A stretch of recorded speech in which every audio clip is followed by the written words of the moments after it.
Well, hello everyone. Welcome back to the Scale My Ecom Store podcast. Kath Langman, your host here for this episode. And this is going to be a slightly different episode. It's not going to be about e-commerce strategy or marketing or advertising. Today, the day that this episode is published and goes live is the day before this year's International Women's Day. And this year in 2025, the theme of International Women's Day is Accelerate Action for Gender Equality, which resonates really deeply with me.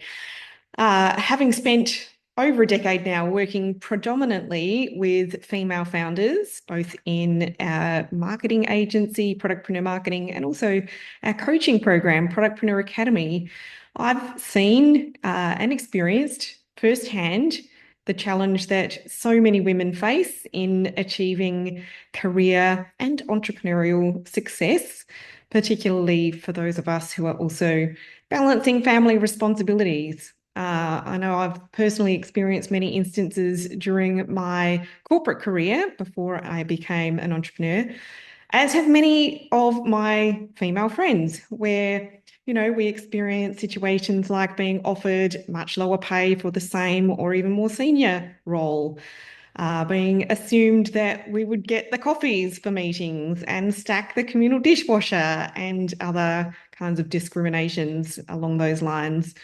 These are some of the experiences that ultimately contributed to me starting my own business, my first business back in 2006. Now, I know that many of the listeners to this show are female founders like me, and many of you are also mothers or parents like me. Now, the men in my audience, yes, in case you didn't know, there is an International Men's Day in November, so you aren't left out. But I also hope that all of you will find something in this episode today that I share that is meaningful to you, because women need the men in our lives and workplaces to work with us and collaborate with us on making this kind of situation change. It's never going to work if things, if we're at each other. I personally firmly believe that one of the greatest barriers to achieving gender equality is financial disparity. And I don't personally think that women will ever achieve true gender equality until they reach financial parity with men. And I read in the news just the other day, this week, that right now, 2025, there is still over a 20% pay gap between men and women. This is in Australia. I'm imagining it's probably similar in most developed countries around the world.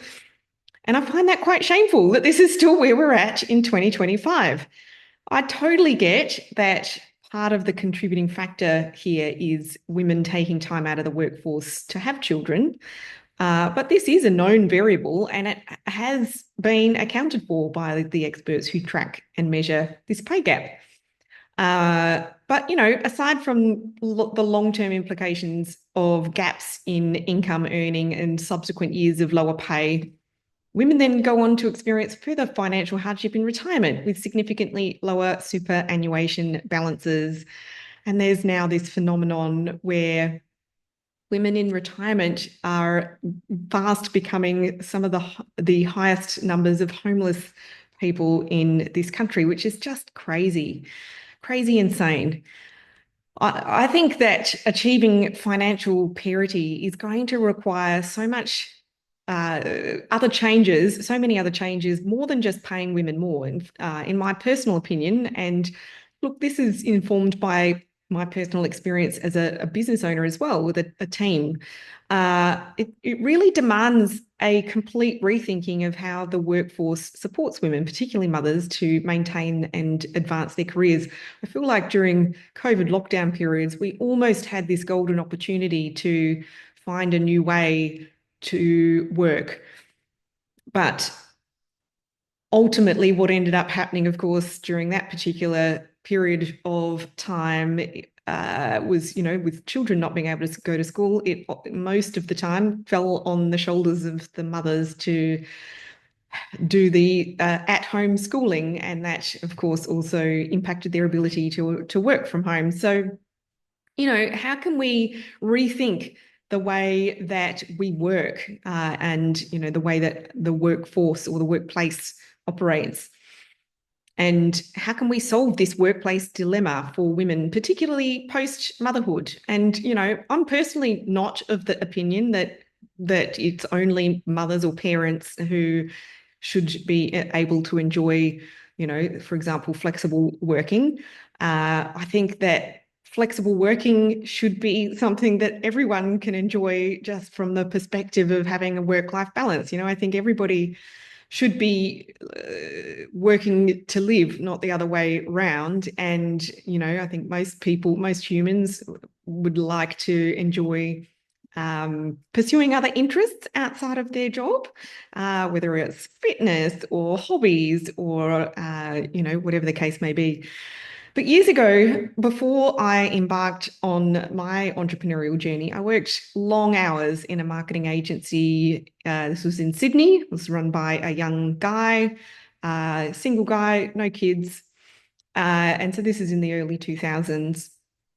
And those of you who either have experienced working in Sydney or Melbourne, also is another big city, or any big city, really, particularly a big city like Sydney, where it takes forever to get anywhere. And, the expectations in corporate roles are really long hours. It's not a 37.5-hour work week, really, is it? And I was in this particular job when I had my first baby. And this was in the early 2000s, before I know some of the employment laws did change. But when I requested to return to work part-time in that role, my request was flatly denied. It was either, I was told it was a full-time or nothing role. And my husband, who's a pharmacist, you can't actually be a pharmacist at home, really. You have to turn up and, work in a retail store environment. So he couldn't work from home. And at the end of the day, it was, I was sort of looking at this conundrum. It's like, well, I literally cannot get to work and work the hours that were required in that role and then get back home from work during the period of time that a childcare would actually be open. Childcare centres have hard deadlines by when you have to pick your kids up, right? And so I was like, well, this is just not going to work. And I remember thinking, what a complete waste. I have, I'm a, university educated, I've got multiple qualifications, many, many years in, experience in that role, and then I couldn't continue it. So, and I knew that I wasn't the only one in that situation, right? Like, how many smart, educated, career-driven, mostly women, forced to leave the workforce or just take, much more junior roles simply because workplaces just don't accommodate flexible working arrangements. And, those are often required when you have children because, obviously you have parenting responsibilities. It gets worse when your kids get to school. School day ends far earlier than the childcare centres close. And statistics paint a fairly concerning picture because research shows that women's earning potential declines significantly after having children, while men's incomes remain largely unaffected. And this motherhood penalty means that women either exit the workforce or, end up taking lower paid part-time jobs, both of which, impact their ability to progress their careers. But, this is what allows them to juggle their responsibilities at home. And, at the end of the day, all of this impacts their earnings during their career. And also, like I said earlier, it leaves them with lower superannuation at retirement. And meanwhile, the men in our lives, kind of get to continue climbing the career ladder and increasing that financial gap between genders over time. Yes, before anyone gets cranky with me, I'm 100% generalizing here. I know everyone's experiences are going to be unique and individual. And of course, not everybody who would like to have flexible work has to be a parent. And I certainly don't believe that that is necessary either, right? I think, like I said before, everyone should have the ability to have some balance in life.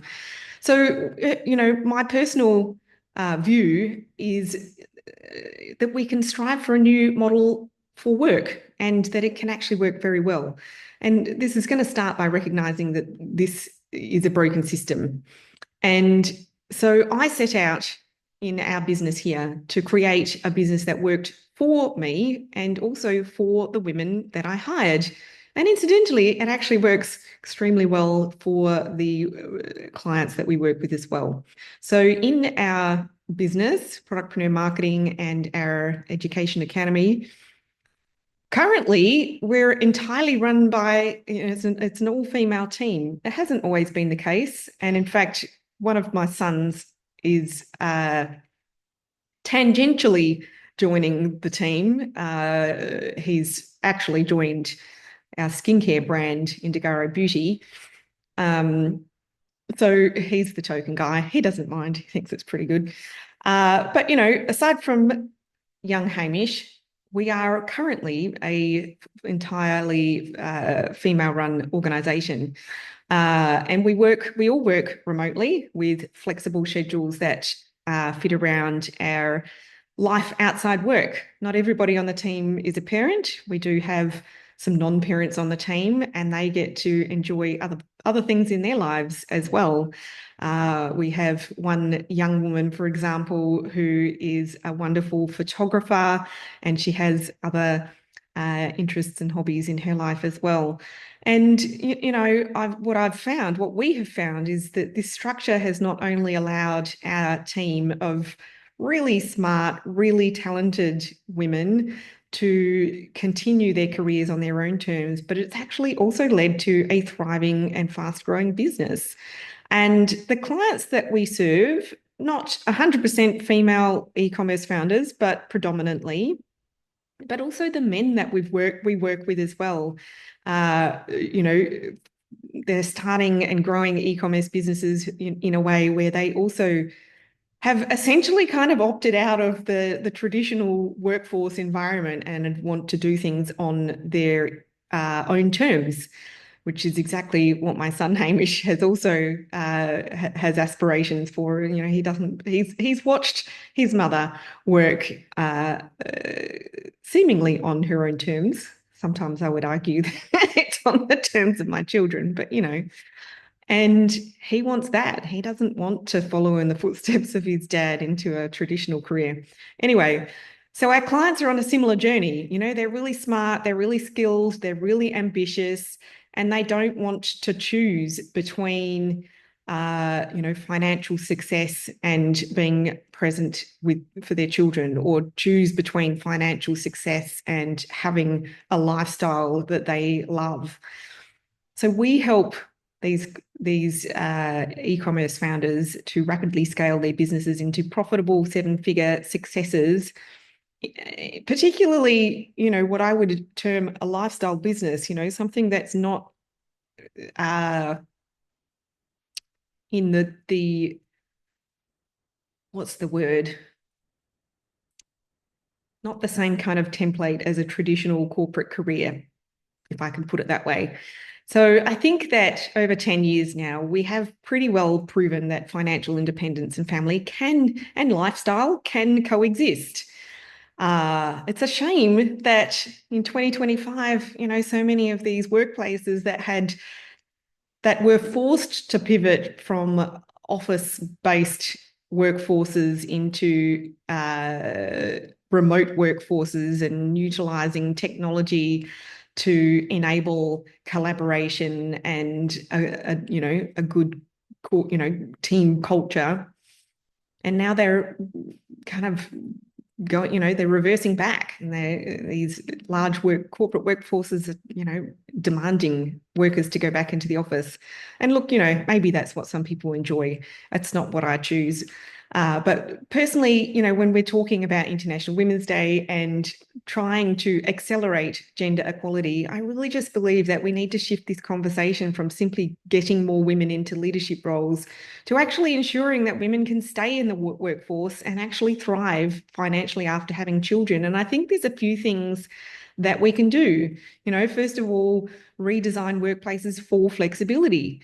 I think embracing flexible work arrangements, which doesn't have to mean remote work. I mean, that's obviously the way that we've set up our company.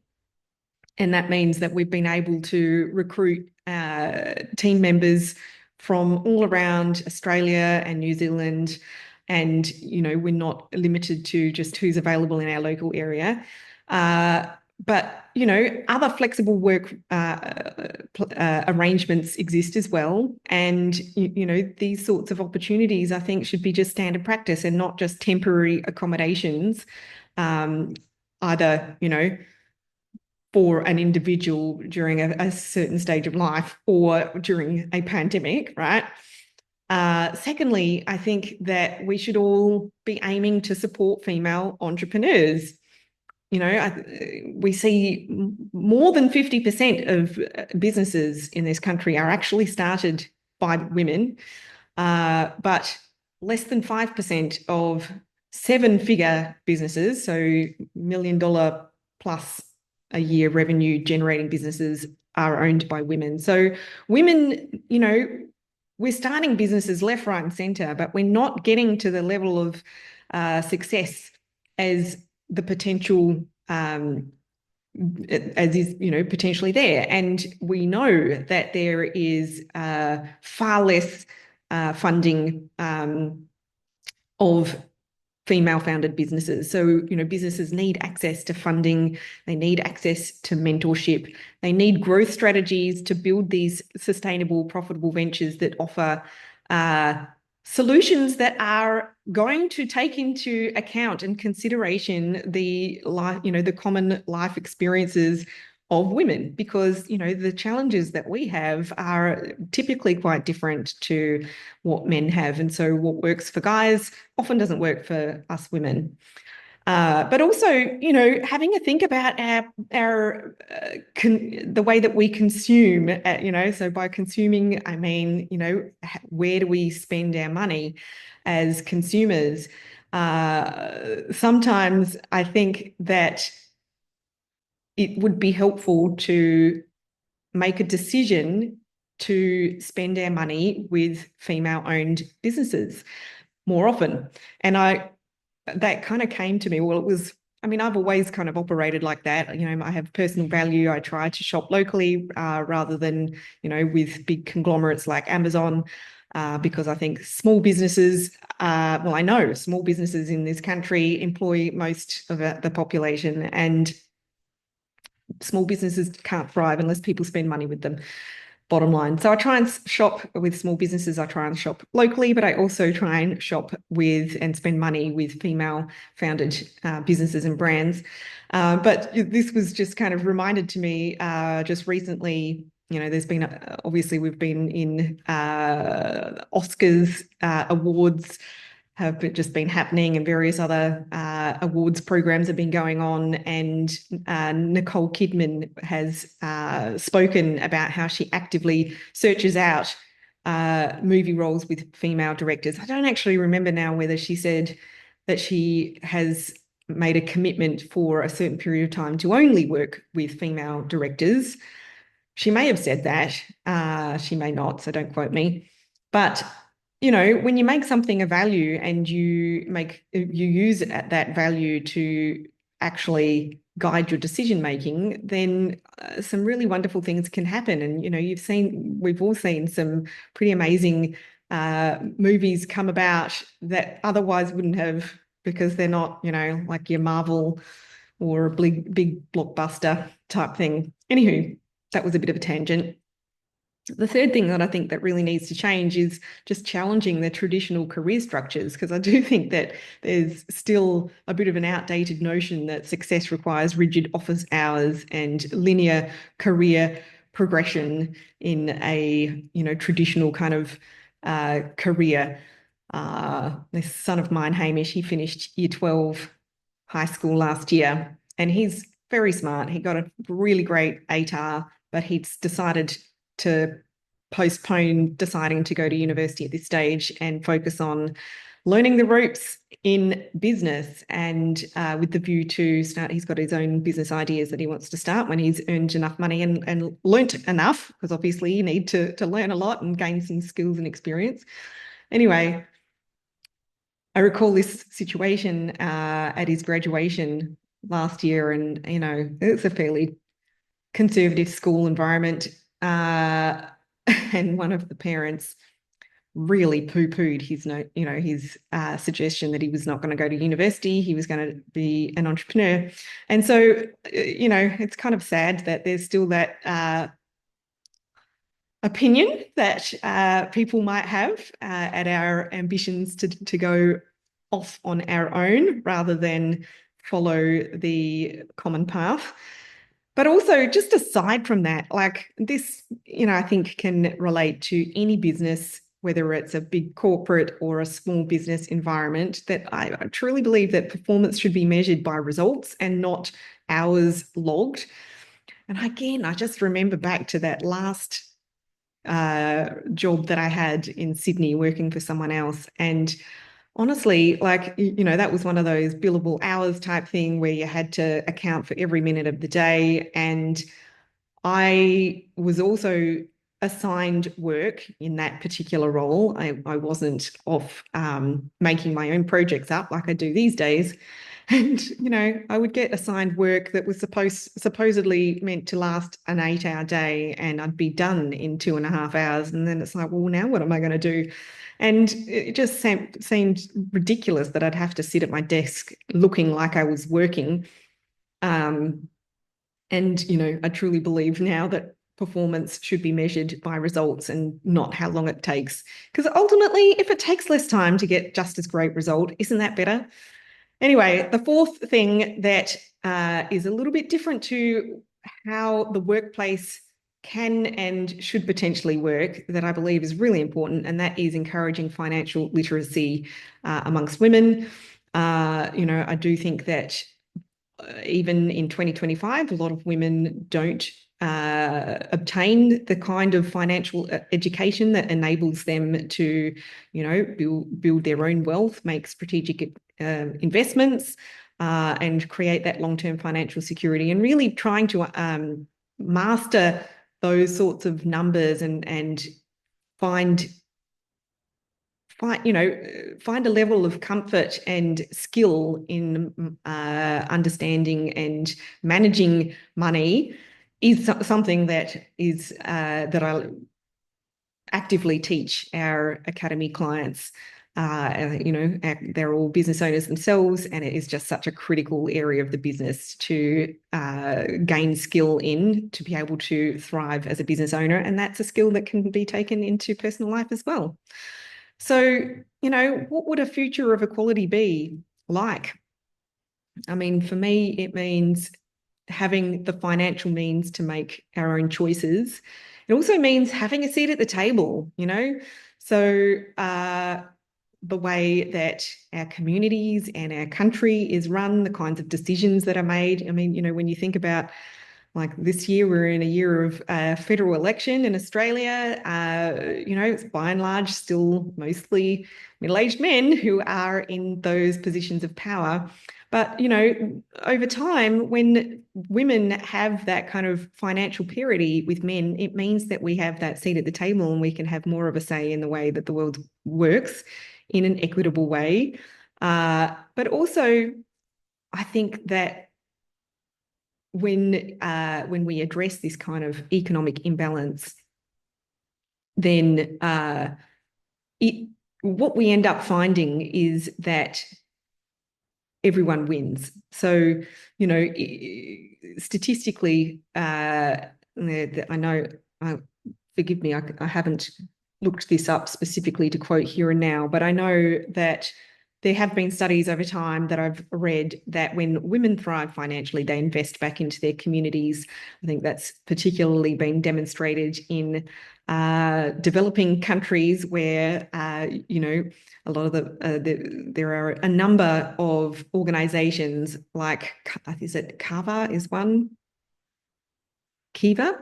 Can't remember now, where investments are made into women's micro businesses, and they do so because then they know that the whole community thrives because the women end up investing back into their communities. And so it literally is true that everyone wins when more women do well.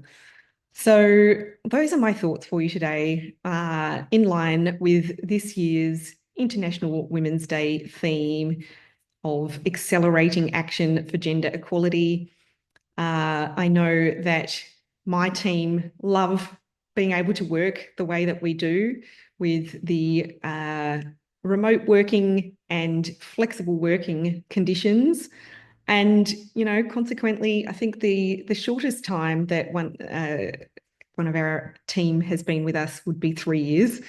So some of my team have been with me for that whole decade. So it can be an incredible way to work and to build a really thriving business. Definitely doesn't have to be just for women. So yeah, there you go. Happy International Women's Day. Whatever you are doing tomorrow, I hope that it's a positive day for you.